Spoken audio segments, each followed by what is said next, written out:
¿Qué tal, amigos? Muy buenas tardes. Tienen en pantalla a nuestro invitado de hoy. Estamos de manteles largos y me da un gusto enorme tener aquí en el programa a Víctor Montenegro. Vic, gran Leo. amigo y además editorialista, compañero en pleno siglo. Eres líder de opinión. Tus columnas causan bruma.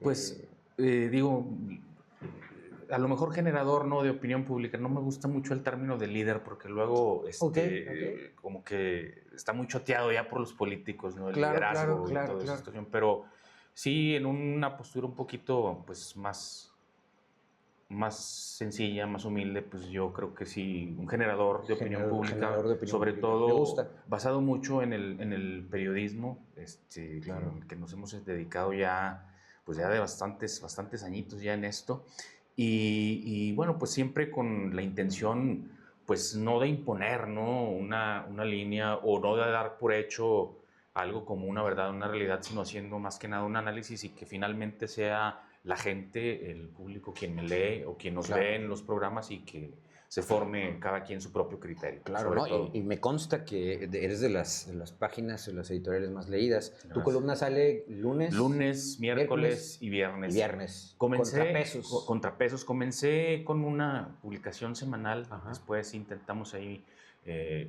participar con una más, hasta que ya finalmente fueron 3. Me invitaban a que participara a diario, ¿no?, con una columna, pero la verdad es que complicado. Sí, pues es pesado, digo, Sí, porque claro. además, digo, tengo yo otras responsabilidades. Tengo mi propia plataforma, mi medio digital en línea, en internet, en redes sociales, que se llama Infoinfusión. Claro. Y pues a donde nos inviten y donde nos llamen y nos den oportunidad, donde nos abran los micrófonos y las cámaras para poder dar una opinión distinta, sobre todo crítica, ¿no? Porque ahorita en estos tiempos y en un Durango tan complejo políticamente hablando, pues es muy difícil encontrar un foro donde te den plena libertad de expresión. Claro. Como es el caso. En el cabaret, ¿no? digo, Gracias. Infoinfusión ha sido también fuente nuestra. Digo, tus columnas para mí han sido materia de discusión aquí en el programa. Infoinfusión igual. Tus cartones son novedosos, son picantes. Entonces, ¿cómo les llamas? ¿Cómo se le llaman? Digo, porque no es propiamente un cartón, son videos. Sí, es una animación, una caricatura, un cartón animado del Munero bajo el seudónimo Padre Santo. Padre Santo, ¿no? A mí me encantaron las calaveritas que hiciste, ¿no? Sí. La de Rosas Palafox, la del gobernador, la del gato Adame, el secretario de Educación. Y es muy probable que saquemos ahora, que se vienen las fechas decembrinas, las cartitas al Niño Dios de los políticos. Aprovechando los anuncios, ¿no? Que esta es una política pública, ¿no? Este gobierno tiene una política pública, hay que decirlo, de anuncios gigantescos, ¿no? Pero solo eso, anuncios. Pero antes de entrar en materia, Vic, nada más me gustaría, a ver, regálanos o platícale al público tu formación. ¿Dónde te formaste como periodista? Porque también es importante. Porque esta parte, tus columnas, si bien lo dices, no solamente son opinión. Le metes temas con investigación. O sea, a partir de un tema que investigas, sacas una opinión y sacas un contexto. Sí. Mira, bueno, yo me formé en la carrera de Ciencias y Técnicas de la Comunicación en la Universidad Autónoma de Durango. Soy egresado de la Lobos. Pero antes estuve en Torreón un semestre y medio en el ICITAC, allá en la carrera de Ciencias también de la Comunicación. Vine a Durango a continuar con mis estudios y terminé la carrera, siempre prefiriendo esta parte del periodismo, porque la carrera de comunicación es muy vasta, muy amplia, es muy ramificada. Entonces hay distintas áreas de oportunidad para los comunicadores. Una de ellas pues es el periodismo, y siempre yo tratando de enfocarme, de especializarme en esto, obviamente en las materias que tenían que ver con el periodismo y la información, pues siempre me iba mejor que en muchas otras, ¿no? Por ejemplo. Pero sí, finalmente, pues se me dio la oportunidad de participar en los medios de comunicación, en todo, ¿eh? Yo he hecho de todo, desde repartir periódicos, revistas, hasta ser fotógrafo y editor también, casi, pues todas las áreas de un medio de comunicación. Estuve también como jefe de noticias en Radio UGED. En Radio Universidad, por alrededor de 2 años he colaborado para el semanario El Contralor, escribo para El Siglo de Don Efraín Durango. Enríquez Ordóñez, que por Sí. cierto le mandamos un saludo. Así es, el jefe, yo todavía le digo, el jefe, querido estuve amigo. bastantes años con él. Lástima que es un priista recalcitrante, ¿no? Pero bueno. Oye, pero fíjate que, digo, lejos de la formación académica, el estar en campo también, y en este caso, por ejemplo, en este medio que es muy especial, el Contralor, un semanario político muy punzante, muy agudo, sí, tenía su nicho. Con una línea editorial muy dura también.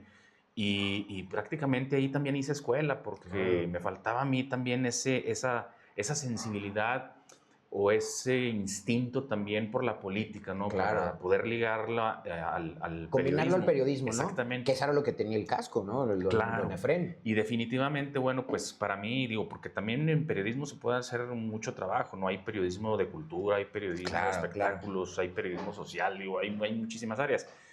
Fue ahí donde yo de plano ya decidí dedicarme a irme por esta parte del periodismo político. Yo recuerdo nada más uno de los dichos que hay que decirlo, a ver, este medio, su nicho era el poder.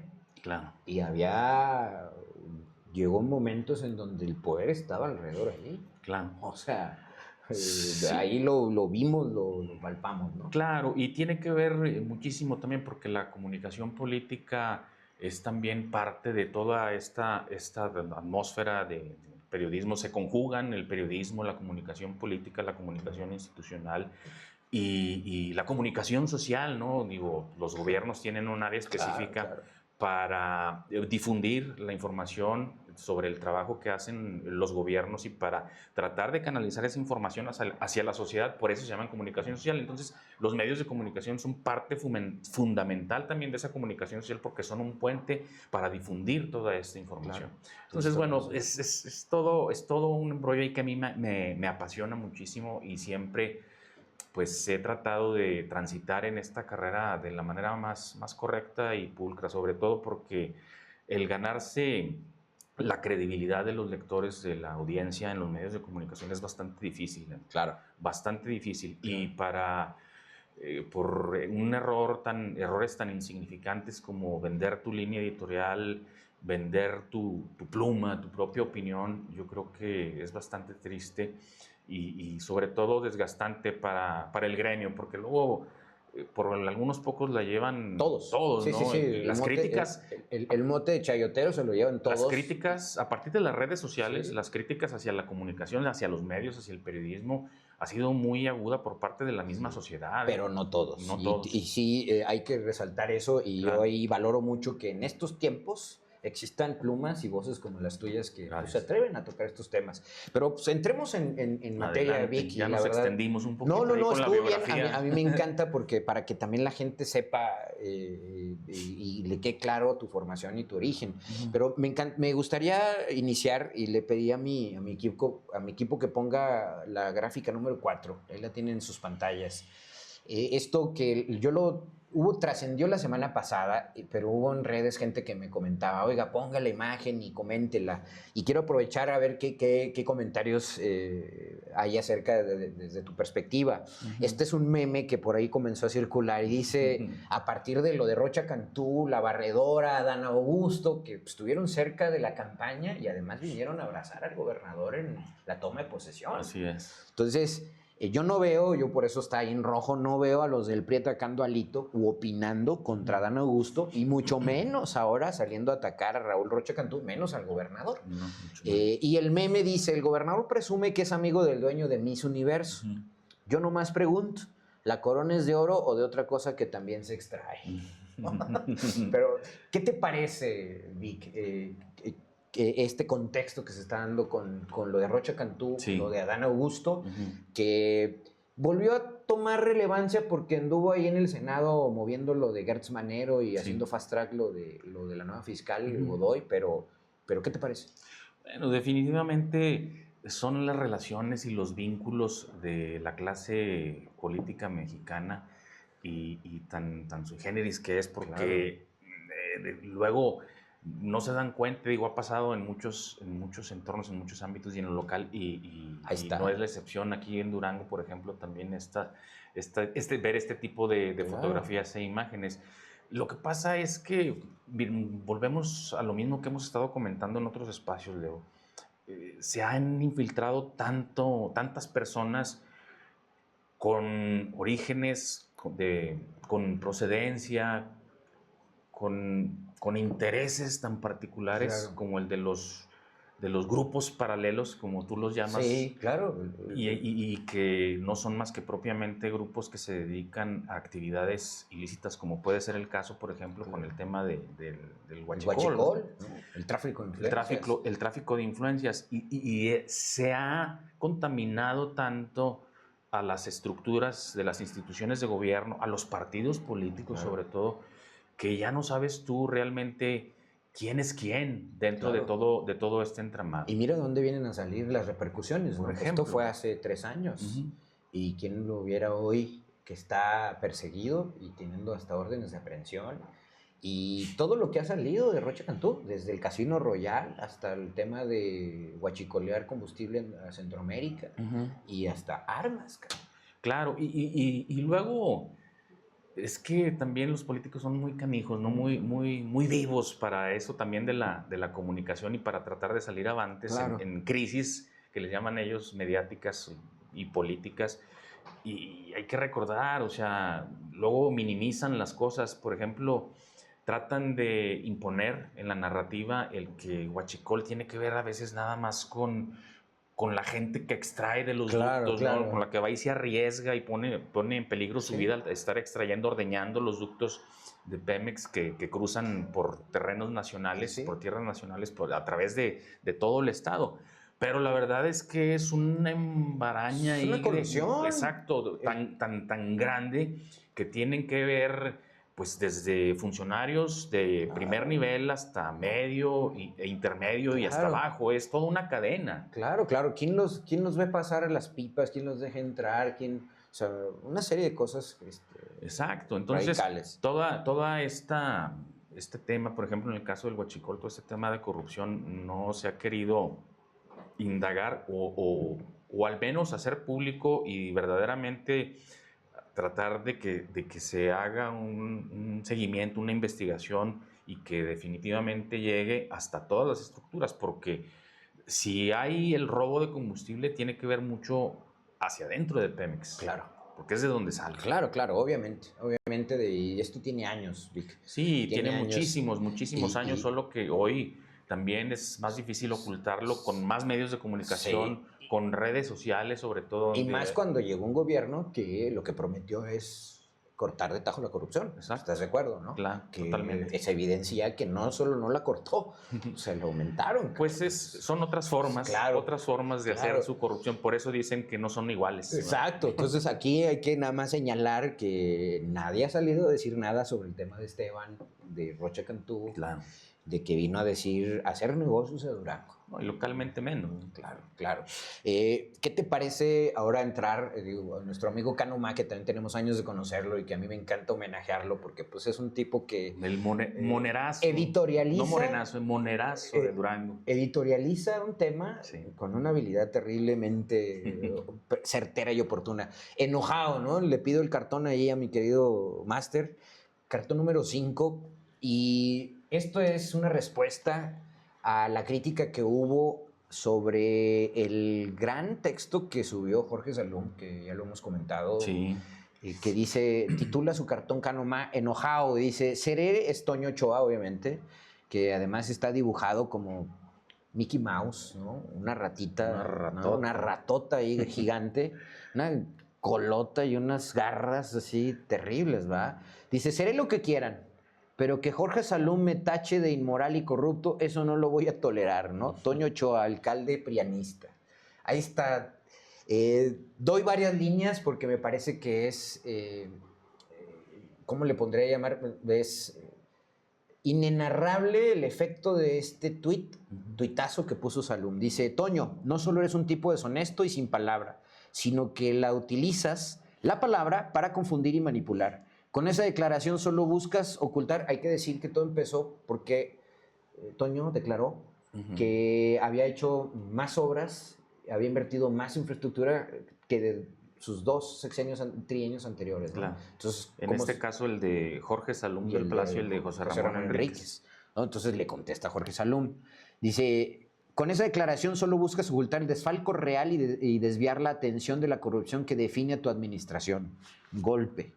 Tal vez hayas invertido más que en nuestra administración. Solo hay que ver, por ejemplo, cuánto estás invirtiendo en alumbrado navideño. Nosotros gastamos 5 millones de pesos y tú 20. Ya que mi tocayo y tú a todo le sacan moche. Vamos, otro golpe. Sí.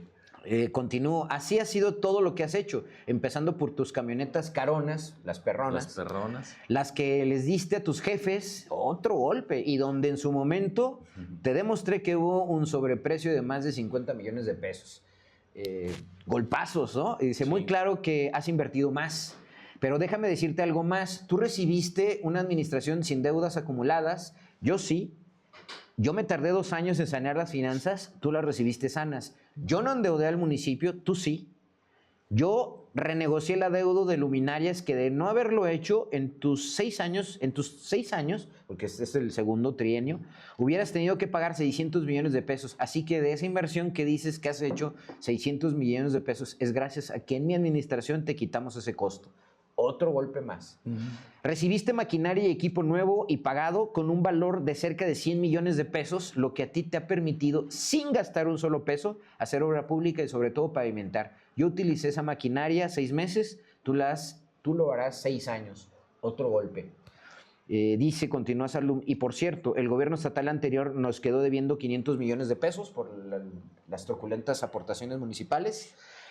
Dice, esto te lo dejé en cuentas por cobrar, espero que ya te lo hayan pagado. Ahí tienes ya otros 500 millones de pesos que te dejamos. Y así muchas cosas que harían un Twitter muy grande, un X muy grande, y mejor me las reservo para que cuando respondas, si es que lo haces, o te escondes, como es tu costumbre, atrás de las faldas de alguna persona para hacerlo.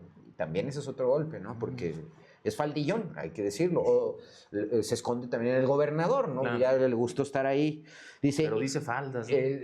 Seguramente se refiere a Gina Campuzano, ¿no? Porque también Gina Campuzano ha sido atacante sistemática de Jorge. Yo le pondré ahí sombrerudo, ¿no? Porque se esconde en las faldas del gobernador. Pues, eso también. ¿No? Digo, eso lo digo yo, ¿no? Dice, por cierto, el gobierno estatal anterior nos quedó, ya le lo dije eso, dice, como es tu costumbre, atrás de las faldas de alguna persona para hacerlo. Y por último, así como presumes, hemos invertido más que las 2 administraciones anteriores, eso fue lo que desató este tuit de Jorge Salum. ¿Por qué no reconoces también que tú, al igual que la administración antepasada, están a la orden del crimen organizado y que la venta de alcohol, las actividades económicas, la obra, las compras que la policía, los inspectores, el juzgado y muchas direcciones más son manejadas por ellos? O sea, golpazazazazo. Yo trabajé 3 años para quitarlos de ahí y tú en un día le regresaste todo. Mereces que te quiten la visa también. Ahí le da una pasada al gobernador. Al jefe político. Claro, al jefe político del PAN y del Estado, ¿no? Así porque hay que decirlo que también Mario Salazar y compañía, incluidos todos los panistas que están ahí, Vero Pérez, Jorge Mojica y compañía, están ahí. Es como un organismo más de la estructura priista, no es como la CNOP, es como el OMPRI, es como muchas otras, ¿no? La Colosio, no sé. Sin desperdicio lo de Salum, ¿no? Claro. También, sí, claro, no, definitivamente. Lo comentaba yo en una de mis columnas y lo platicábamos también allá en pleno siglo. Yo considero que la voz de Jorge Salum, la crítica voz de Jorge Salum es muy importante y muy relevante en un Durango donde es muy cuestionada la oposición. No hay voces, son muy pocas. Yo no quisiera decir que es el único Jorge, pero sí, la verdad es una de las muy pocas que inclusive puedes hasta contar con los dedos de una sola mano, ¿no? Sí, por supuesto. No necesitas ni las 2. Entonces, es muy fundamental que este tipo de críticas y señalamientos se den, más allá de que él esté defendiendo su administración, claro, su gestión como alcalde, que hay que decirlo, en aquel entonces era panista. Sí. Y genuino, porque, genuino, exacto. Porque Rosa Saisporo llegó también como panista, perredista. Y uno de los más recalcitrantes también panistas, formado totalmente en Acción Nacional. De la vieja guardia del PAN. Y que definitivamente vio en esta alianza con el PRI, que ya no tenía nada que hacer en el Partido Acción Nacional. Fue por ello que toma la decisión él de retirarse y se mantuvo un tiempo por ahí más o menos solo en lo independiente, pero optó por sumarse a las filas del Movimiento Ciudadano, donde, dicho sea de paso, pues ha mostrado no una ambición por obtener alguna candidatura, porque pudo y tuvo la oportunidad de presionar y pujar para volver a ser el candidato a la alcaldía y no lo quiso hacer. No lo quiso hacer. En aquel entonces tú recordarás que permitió que fuera Martín Vivanco, y al final el problema de Martín Vivanco con el tema de las denuncias que traía por violencia de género, y que optaron por lanzar a Pancho Franco, que vino a dar una sorpresa, ¿no? O cuando menos una dinámica diferente a lo que se esperaba en la elección, y con unos resultados que fueron muy favorables también para el Movimiento Ciudadano. Definitivamente yo creo que Jorge Salum tiene una postura que debería retomar el partido del Movimiento Ciudadano en general. Yo creo que también. Muchísimos dentro de MC creo que salieron del PAN justamente por eso. Y deben despertar y atender a este llamado que hace Jorge Salum, porque hace falta de veras un contrapeso, un equilibrio aquí en Durango, donde, pues, como ya hemos sabido, digo, a excepción de lo que acaba de ocurrir en el Congreso del Estado, donde Morena, la bancada de Morena votó en contra el paquete económico para el año 2026. Anteriormente, tú recuerdas, y aquí lo tuviste también en tu mesa, al exregidor Jorge Silverio ha venido señalando que algunos actores dentro de Morena pues están entregados totalmente al Bicentenario, específicamente al gobernador Esteban Villegas, quien a través de la Secretaría General de Gobierno pues mensualmente les está refaccionando ahí para que ellos desempeñen un papel, o cuando menos atenúen su postura de oposición. Es por eso que en Durango no vemos pues ni en el Cabildo ni en el Congreso este tipo de posturas. Y volviendo al punto de Jorge Salum, qué delicado también los señalamientos y cada uno de los golpes certeros que da en este mensaje, que no es, hay que decirlo, no es el primero que da, ya es toda una serie que viene dándose, si no es desde el año pasado, cuando menos de principios de año a la fecha. Desde la campaña. Ha venido con este tipo de post en redes sociales, sobre todo en Twitter. En X es donde los ha difundido más y donde han pegado más. Desde que estuvo aquí Xóchitl Gálvez haciendo campaña para la presidencia de la República en el 2024, porque Xóchitl Gálvez fue una de las que también, como Esteban Villegas, se atrevieron a decir que Toño era el salvador y que todos los que habían estado antes que Toño, o sea, Jorge, habían sido un desastre. Así es. O sea, Esteban ha dicho que le entregaron hecho un desastre las arcas financieras del municipio, cuando no es cierto. Es correcto, y lo más delicado es que lo que está denunciando aquí es el mal manejo no solamente de la función pública, sino de los recursos públicos. Es decir, está hablando aquí de corrupción, del desvío de recursos públicos a través de terceros, de moches, exactamente, con este tipo de gastos que hace el gobierno, como por ejemplo el alumbrado público que menciona ahí, con un costo que tuvo en su trienio que no es muy exagerado, ¿no? Como para que pueda salir Toño Ochoa a decir, es que la inflación nos subió el presupuesto para la iluminación navideña, o sea, es mucha la diferencia, más, 4 veces más. De 5 más. millones a 20 millones. Quizás a lo mejor hasta 7, 8 todavía sería creíble. Lo que más me preocupa aquí es que insiste, con los señalamientos hacia los intereses que existen o que podrían existir presuntamente con los lazos con el crimen organizado. La subordinación. La subordinación de su administración y de algunas áreas pues muy delicadas, como el asunto de la seguridad pública, donde pues se supone que son instancias que pues son concebidas o fueron concebidas para proteger a la ciudadanía, ¿no? De acuerdo. Y las actividades económicas, Vic. O sea, estamos en un momento de recesión económica vinculadas al tema de seguridad, pues es una bomba de tiempo. Claro. ¿no? Es un reflejo de una realidad lacerante que estamos viviendo, ¿no? Y no es una crítica que vaya enfocada directamente hacia el alcalde, sino también hacia el propio gobernador Esteban Villegas.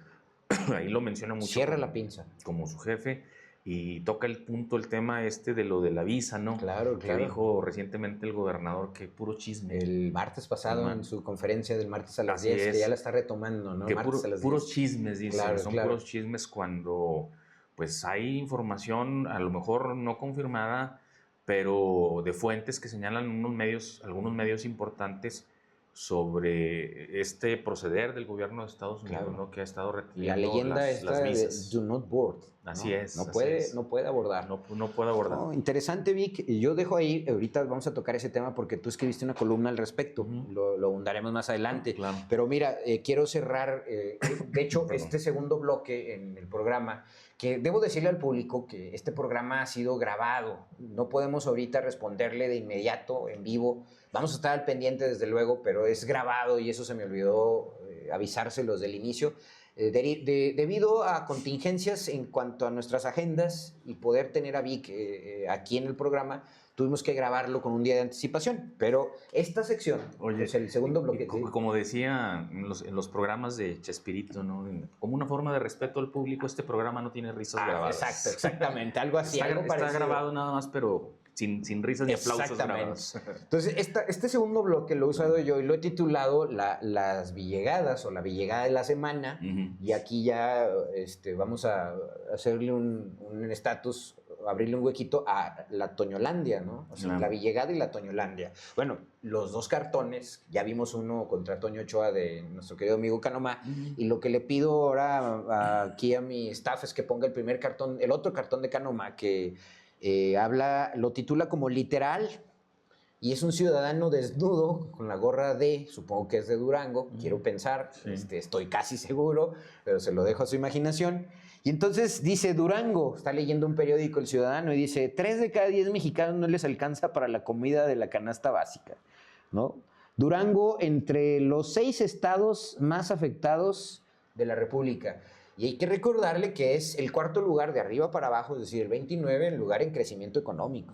El segundo lugar en crecimiento en cuanto a la percepción de inseguridad según el segundo trimestre del INEGI. Está dentro de los 2 estados que perdieron más inversión extranjera los 6 primeros meses del año. Ya no le digo de la actividad industrial o del sector de la construcción, que también ocupa el lugar 28-29 a nivel nacional. Con una caída cerca del 54.1%. Eso se lo dejo así entrever. Entonces, literal, burlas, excesos, lujos, dispendios, ¿no? Lo que vemos de nuestras autoridades y lo que consigna el cartón de Canomá. Y pues el ciudadano, ¿no? Durango, 3 de cada 10 mexicanos, obviamente, pues una gran burla porque pues estamos desnudos, ¿no? O sea, no hay manera de defender. Encuerados. Estamos encuerados, ¿no? El siguiente cartón que tiene que ver con también Canomá, ingratitud.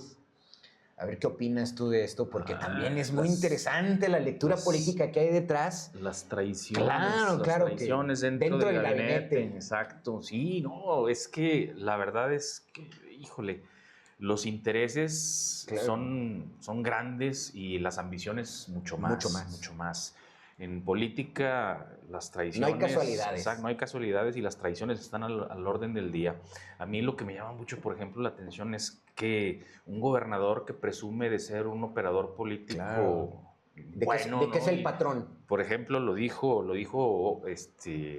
en esta rueda de prensa el gobernador cuando habló del asunto de lo de Morena, ¿no? Que si traían línea o no para votar en contra, ¿no? Que se puso a lloriquear, ¿no? Sí, o sea, lo vi yo lloriqueando. Al final, ¿qué dijo? Si esto es político, adelante. Al cabo, a mí me encanta, ¿no? Claro. Me encanta, me fascina. Y que no se dé cuenta de cómo trae la casa, ¿no? La casa por dentro, cómo está el cochinero que no atiende. De sus propios funcionarios. Exacto. Y fíjate, en el caso por ejemplo, del gato Adame, es una situación muy compleja. ¿Por qué?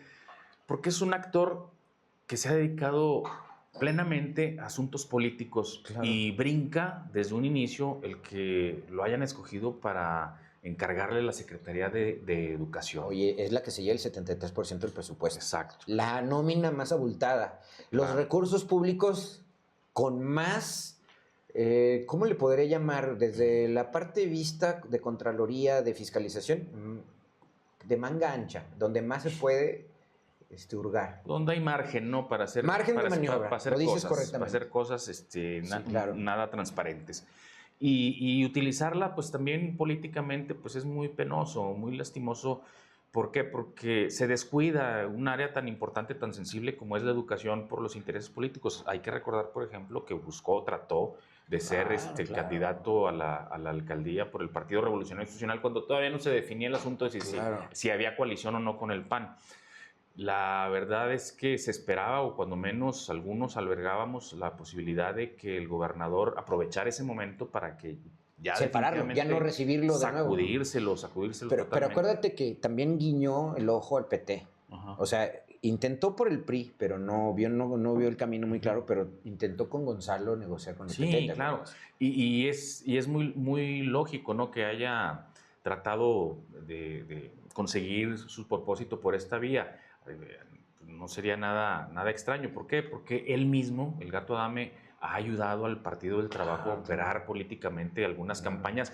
Recordar que fue quien rescató al PT de que 2015. Perdiera su registro en el año 2015. En Aguascalientes. Por ejemplo, exactamente. En Aguascalientes. Ese es el fuerte del Gato Adame. Si Gonzalo le debe algo, la vida a alguien, es al Gato Adame y ese equipo. Es al Gato Adame, exactamente. Entonces, es plenamente un operador político. Un mapache electoral. Un mapache electoral. Porque no lo vamos a subir de nivel. Es un mapache electoral. Y bueno, y es bueno para eso. Eso es lo que hace bien.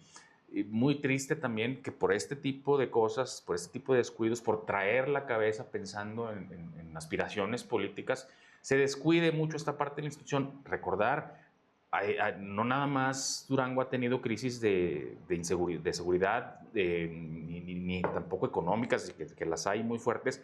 También en el tema de educación, por ejemplo, en la comarca lagunera, de acuerdo, estuvo por varias semanas un conflicto de maestros y estudiantes de la escuela normal del ICEN, se llama, en Lerdo Durango, porque a fuerza el Gato Adame quería mantener a la directora, que estaba pues muy señalada por algunos manejos turbios dentro de la propia institución.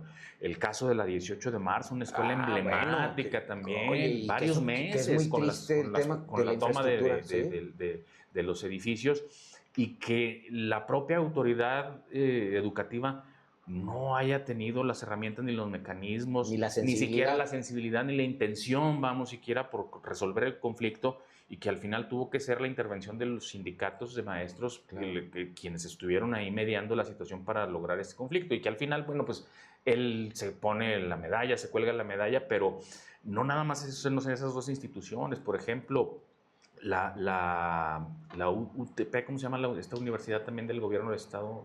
UTP. La Universidad Tecnológica. La Universidad Tecnológica también, la UTD, perdón. La UTD. La Universidad Tecnológica de Durango también en conflictos igual. Es donde es director Canfer. Así es. Se pusieron en huelga Canfer. Así es, y bueno, el conflicto con los propios maestros por los quinquenios. Que el CCB, cuando Víctor Hernández se puso a dar de patadas ahí, de karatacazos, ¿no? Así es, cuando nos dio ahí una exhibición de sus habilidades de jiu-jitsu, exactamente. Han sido varios temas, ¿no? Sí. ¿Qué me dices del conflicto hoy que armó contra Cuauhtémoc Cármagas? A ver, es algo que no ha trascendido, pero que lo suficiente, pero que es un tema, ¿no? Sí, mira, hubo en un principio un tema que se detonó y lo hizo un diputado de allá de la región del Mezquital, que es del Partido Verde Ecologista. Estamos hablando del que fue alcalde. Exacto. Osvaldo Santillán, que es probablemente diputado local. Ama Esteban, ¿no? Sí, totalmente. Pues de hecho fue el único que votó a favor el paquete económico. Yo lo he visto en cada posicionamiento. Y que se supone que es aliado de la 4T, ¿no? De Morena. Es Morena Verde, ¿no? Exacto. Bueno, yo que lo he visto en tribuna, y debo decirlo con toda sinceridad al público que nos escucha, le volea los zapatos con la lengua todos los días a Esteban, ¿eh? Terrible, ¿no? Pero bueno. Mira, yo al igual que lo dije en mi columna, por ejemplo, en la de Jorge Salum, Cuauhtémoc Cármagas, pues al igual es un político también, y como ser humano, pues también está sujeto a errores, a fallas y todo lo que tú quieras. Pero la verdad es que el CECITE es de las muy pocas instituciones que tiene el gobierno del estado para limpiarle la cara a la administración. Yo creo que educativamente ha sido una institución que ha tenido algunos logros, incluso reconocimientos, varios, que ha repetido, ya tiene 3 años recibiendo el mismo reconocimiento por cuestiones académicas y deportivas incluso, y que se ha hecho pues algo bien dentro de esta institución. La verdad es que todo este tipo de cosas provocan recelo político.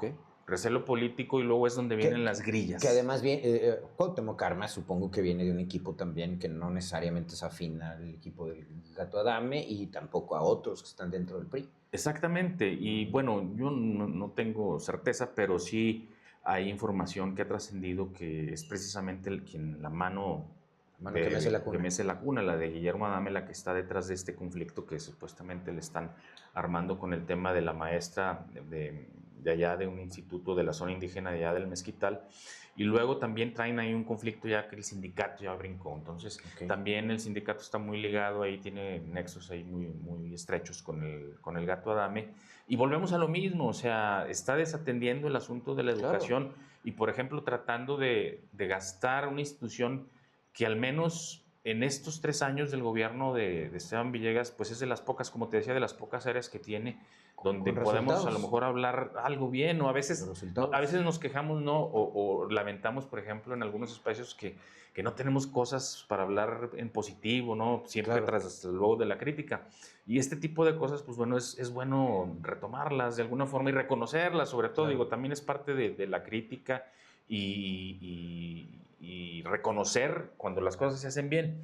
Lo que sí es muy lamentable es que por este tipo de acciones, por este tipo de intereses, por cuestiones políticas, pues se trate primeramente de echar para afuera a lo mejor algún actor que está funcionando bien, y finalmente lo que hacen es desgastar una institución que está operando con números positivos. Correctamente.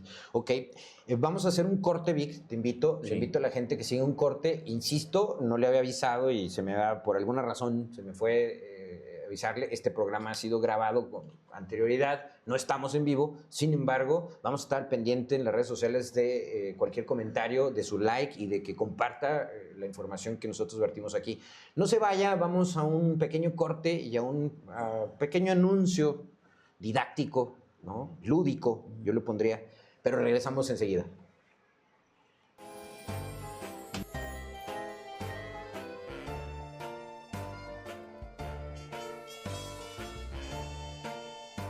La salud en Durango no puede esperar. La realidad es preocupante. Las caravanas de la salud no están llegando a los rincones más alejados de Durango, justo donde más se necesitan.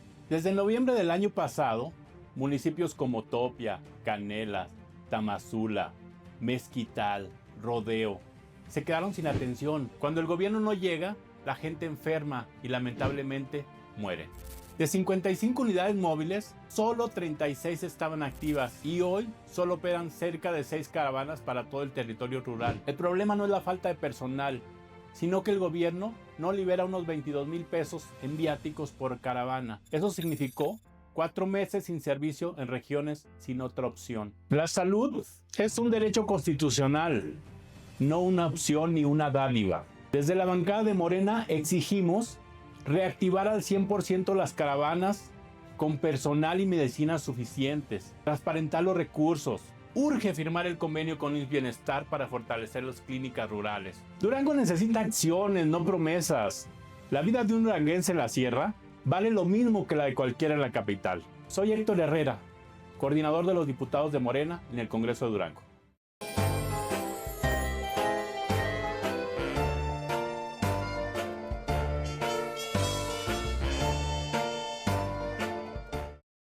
De vuelta, queridos amigos, gracias por mantenerse en sintonía aquí en el Cabaret y hoy en compañía de mi querido amigo Víctor Montenegro. Estamos analizando la coyuntura estatal. Agradecerle sus likes y yo aprovecho para mandarle saludos a Natalia, a Carolina, a Sergio López, a la gente de Morena que por ahí nos sigue. De pronto me revienta, de pronto me aplaude. Bienvenido las críticas, los comentarios, reviéntenme en redes, no hay problema. Juan Carlos, mi querido hermano Chiva, lamento lo del Chícharo, no sabes cuánto, pero lamento mucho eso. A la gente por ahí de La Laguna que por ahí nos sigue, les mando de aquí un abrazo y un reconocimiento, que son muy participativos ahí en redes sociales.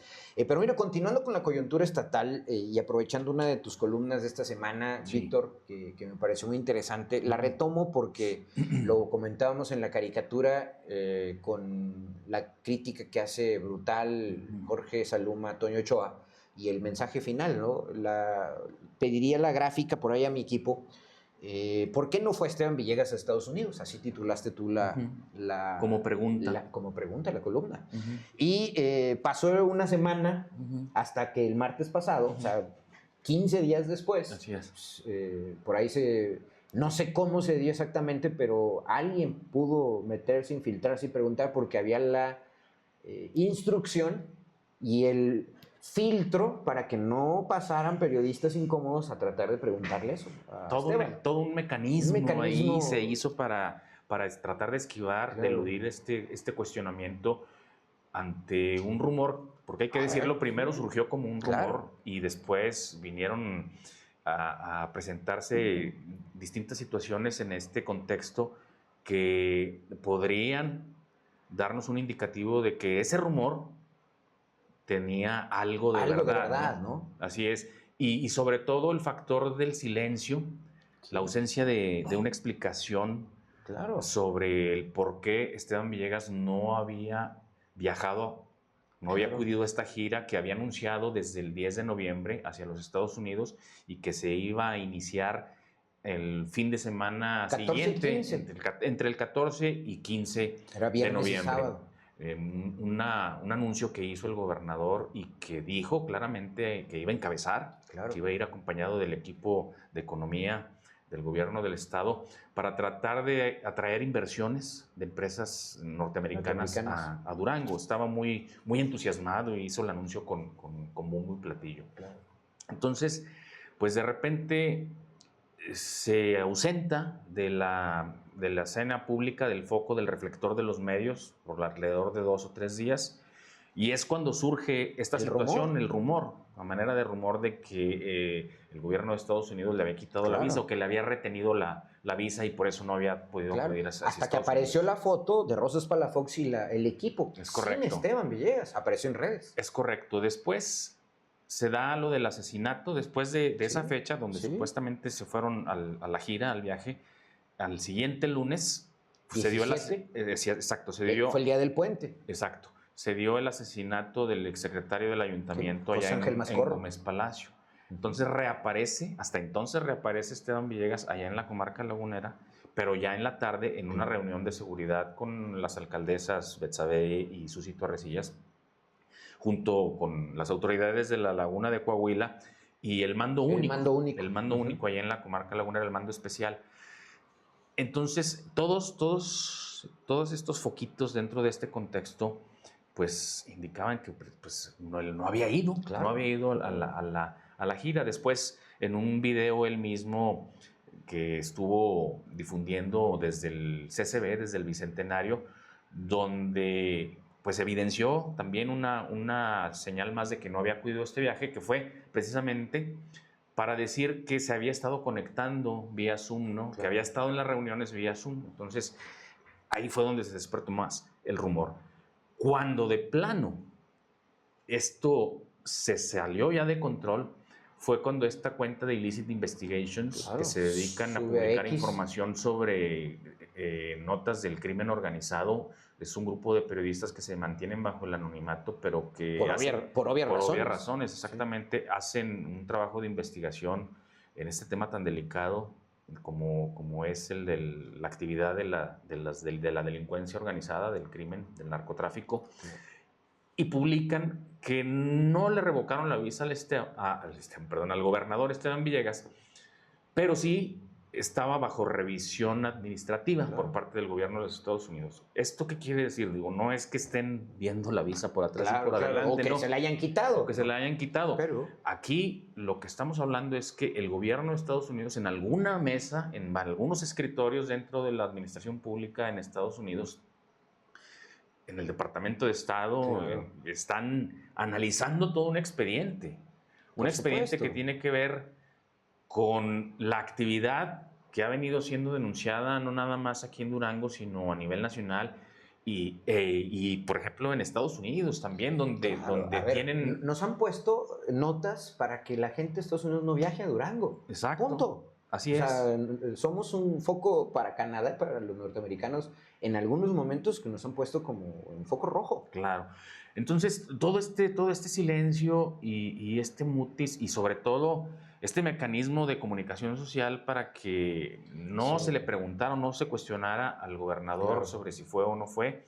Bueno, finalmente esta semana se les cayó, ¿no? Porque por hasta ahí... este martes. Porque por ahí se les coló un reportero de un medio que no es afín al gobierno del estado y pudo hacer la pregunta y ya no le quedó de otra al gobernador más que responder. No se enojó como contra los del siglo cuando... Fíjate que fue más prudente, o al menos yo lo vi más mesurado. Porque acuérdate que al siglo se le fue a la yugular y dijo que eran refritos. Que la formación ahí casi le recalcó que no iban a volver a hacer cuando se estaba publicando la información con respecto a las extorsiones en Gómez Palacio.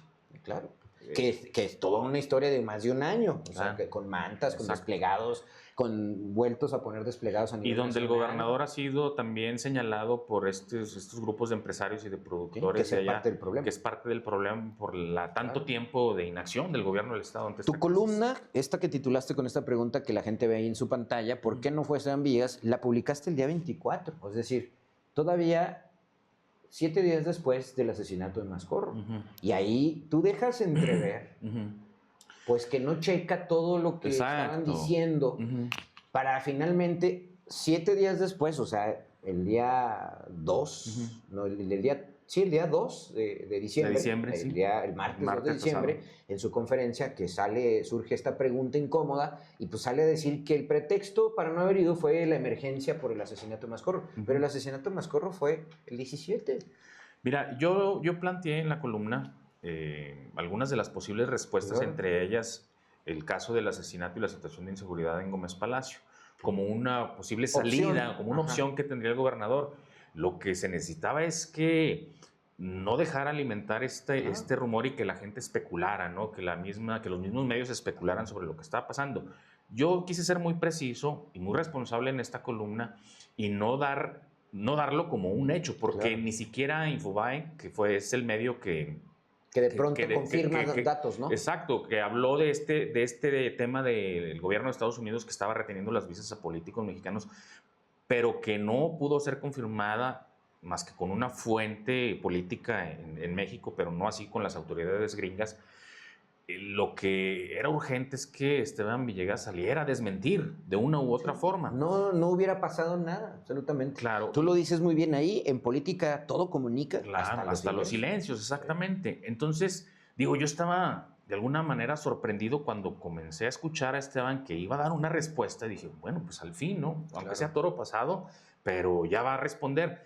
Pero lo que dijo es que no fue precisamente por el asesinato del exfuncionario ahí en Gómez Palacio, pero no coinciden, no coinciden las fechas. Las fechas eran 14 y 15, viernes, sábado, y el asesinato de Mascorro fue el 17. Fue el 17, el lunes 17. Es decir, que ya el equipo de economía ya estaba de regreso. Exacto, ya estaba en los Estados Unidos y el gobernador se quedó. Sí.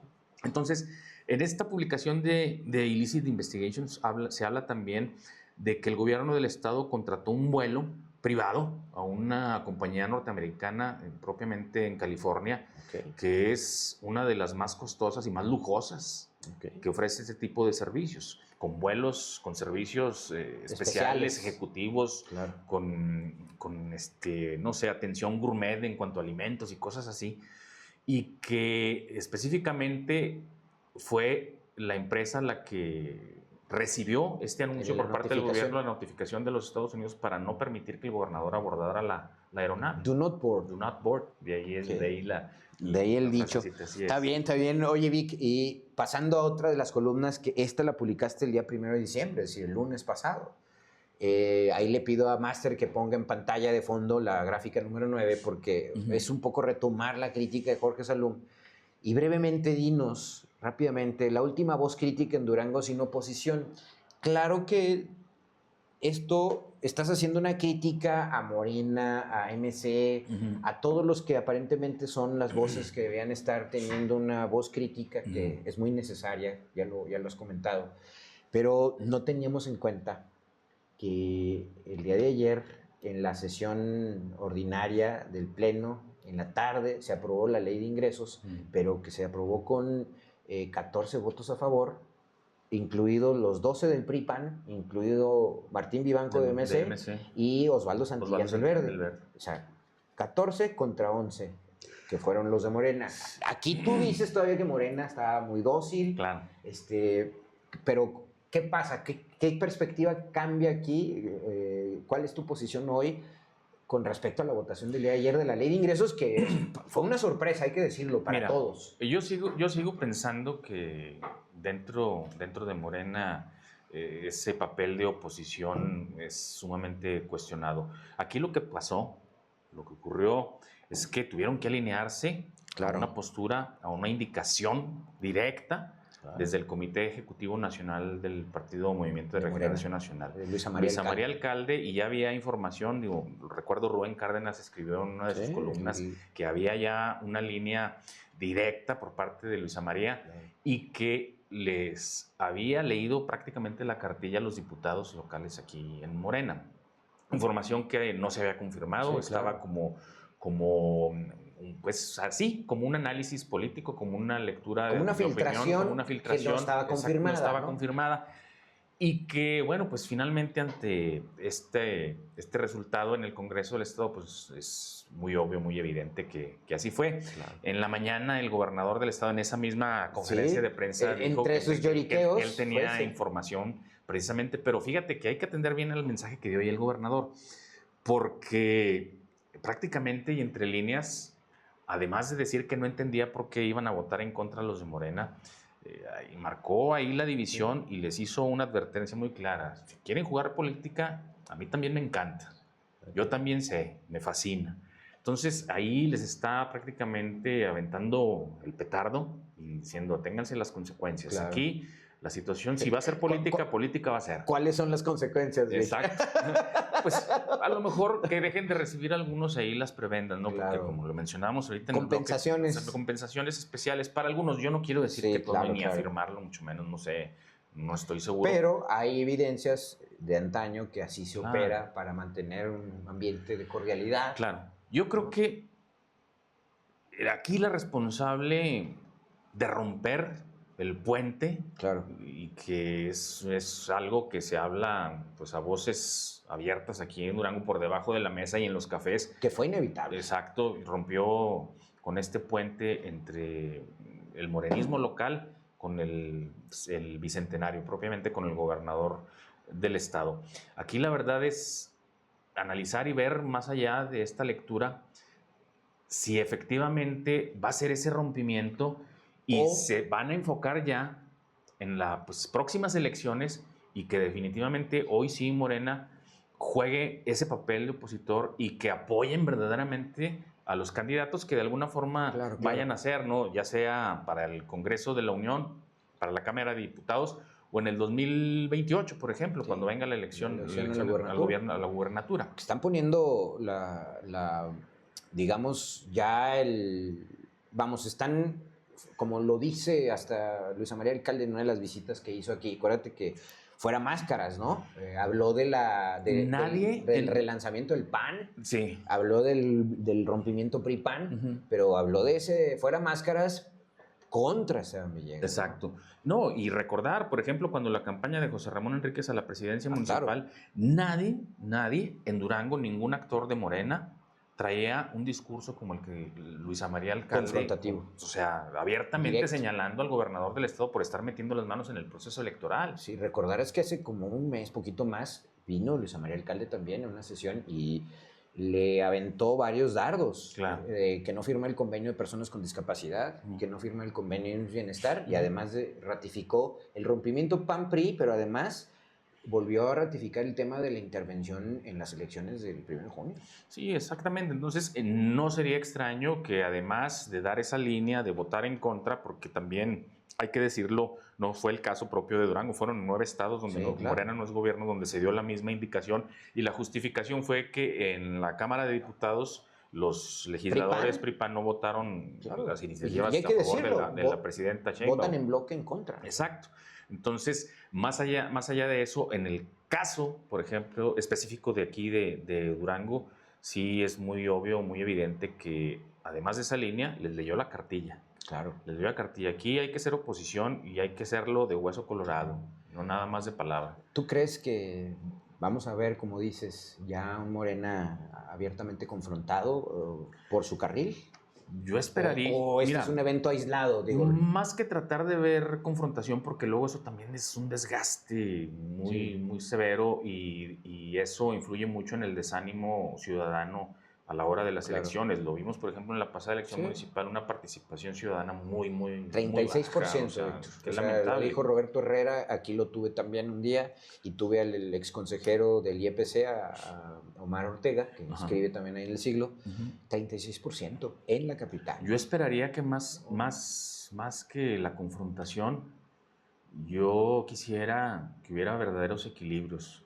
Un contrapeso, ¿no? Un contrapeso, que definitivamente se presionara al gobierno del estado a que se conduzca con mayor transparencia, porque la verdad es que pues lo hemos visto y ha quedado exhibido con los análisis que haces tú con respecto a la situación económica. Las nóminas, el ISR, los créditos y toda esta situación, la deuda, el endeudamiento, el asunto de la inseguridad también que incide y afecta terriblemente a la economía con el asunto de las extorsiones, ¿no? Y el cobro de derecho de piso. Todas estas situaciones son también muy alarmantes y que afectan y perjudican la economía en Durango. Yo esperaría que hubiese ese tipo de equilibrios, que Morena de veras se pusiera las pilas y adoptar ese papel de oposición, ¿no? Porque políticamente les puede redituar hasta más, ¿no? Creo que están en una posición inmejorable desde mi perspectiva. Ojalá que sea eso. Sería mi comentario.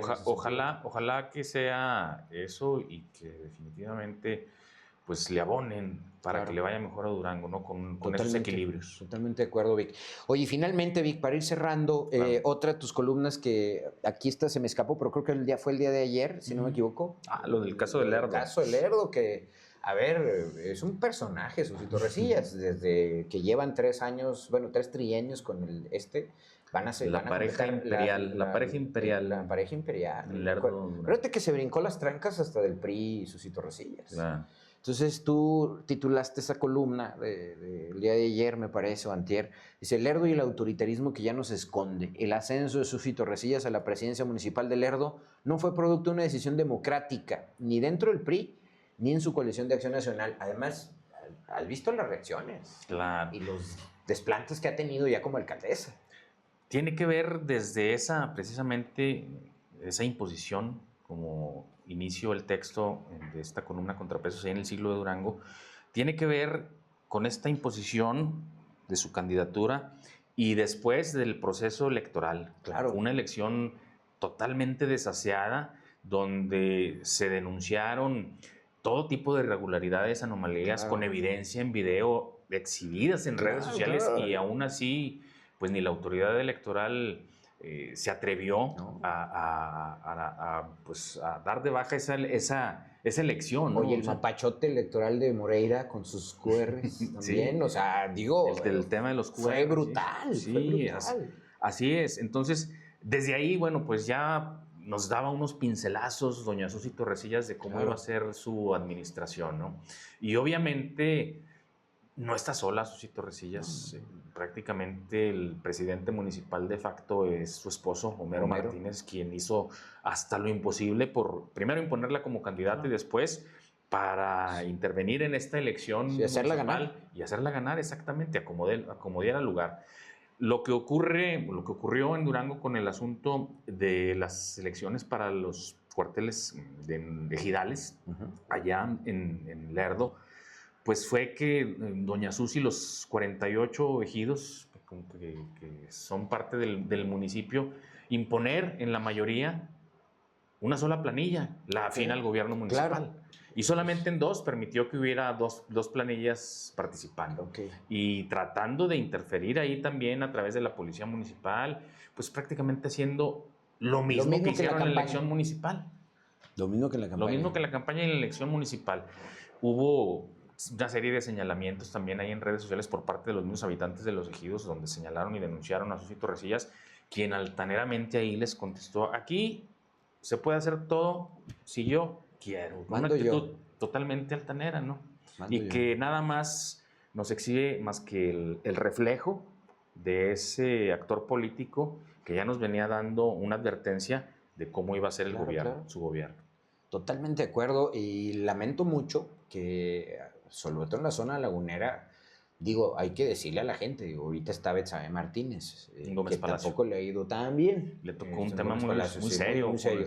Pero acuérdate que, híjole, ¿qué mal habremos hecho para que la laguna se merezcan esto, ¿no? Claro. A ver, han padecido los cacicazgos de los Herrera, 3 veces don Carlos, 3 veces Leti.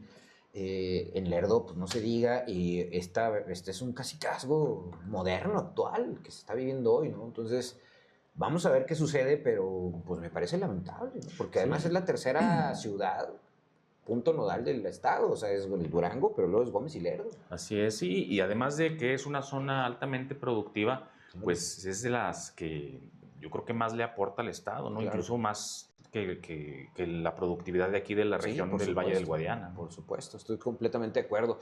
Vic, pues no sé si quieras redondear esta amena charla que hemos tenido. Yo la verdad le agradezco también al público que tenga la paciencia, nos dé like, nos comente, reviéntenos en redes, ¿no? Para eso están. Pero no sé si quieres redondear algo con lo que quieras cerrar el programa. Yo estoy encantado que hayas estado acá con nosotros en el cabaret, con el equipo. Claro. Y con la gente. Fíjate que me gustaría más que nada hacer una pequeña reflexión, porque ya sé que ya nos pasamos también del tiempo. Sí, acá ya Master está dando guerra. Sí. Yo creo que le doy unos coscorrones. Yo me centraría más en esta reflexión de precisamente sobre los contrapesos y los equilibrios que hacen tanta falta aquí en Durango, pero también en proponer que el mismo gobierno del estado y el titular, el jefe del Ejecutivo, Esteban Villegas, optara por una postura, no quiero decir dócil o ligera, no sé, pero sí un poco más centrada y que trate de ver más allá de lo político, que se concentre, por ejemplo, en la difícil situación, y que admita la realidad sobre lo que está ocurriendo en materia de economía, en el tema de seguridad y en muchas otras crisis que se están viviendo aquí en la entidad. El gobernar a base de mentiras y de tratar de desmentir números, por ejemplo, estadísticos, datos del propio INEGI y de instituciones que son muy serias a la hora de analizar a los gobiernos y los entornos sociales en los estados, en los municipios, y que se concentre en tratar, pues ya no estar dividiendo a la sociedad, porque eso es lo único que está haciendo. Sí, claro, digo, es un pequeño dictador aquí en Incluso lo puedes tú notar ya en redes sociales. La crítica ya no nada más es de la opinión pública ni de los medios, sino de la sociedad. El clima que trae, quiero pensar que se da cuenta. Dentro de las publicaciones que ellos mismos hacen ahí en redes sociales, el ambiente es los comentarios son totalmente negativos. Hostil, en contra de su gobierno. Entonces yo creo que sí debe de atender esa alerta. Estoy totalmente de acuerdo contigo, volverse un poco institucional y dejarse de lado esta burbuja en la cual un equipo que no sirve para nada, los que lo estén poniendo en una burbuja que no lo deja ver la realidad. Pues ser un poco más humilde, ¿no? Quiero más sencillo y no sentirse un gigante. Sí, quiero pensar que es parte de ese equipo que lo tiene como que enclaustrado. No quiero pensar que sea él. Y no decir que todo es Exactamente, que sea el patrón, ¿verdad? Estoy totalmente de acuerdo, y yo en ese sentido le debo y le prometo la próxima semana, para irnos a descansar de vacaciones en estos días de asueto de diciembre, el análisis de la ley de ingresos. De eso voy a escribir el próximo martes en El Siglo, pero le debo el análisis de la ley de ingresos, que déjeme decirle, hay 2, 3 cosas medio interesantes, como un nuevo intento de apretar las empresas con protección civil, No es un nuevo impuesto, pero son permisos que van a durar un año y que le van a cargar la mano a los empresarios. El tema ahí un poquito de revisar la ley de ingresos en el sentido del impuesto sobre nómina.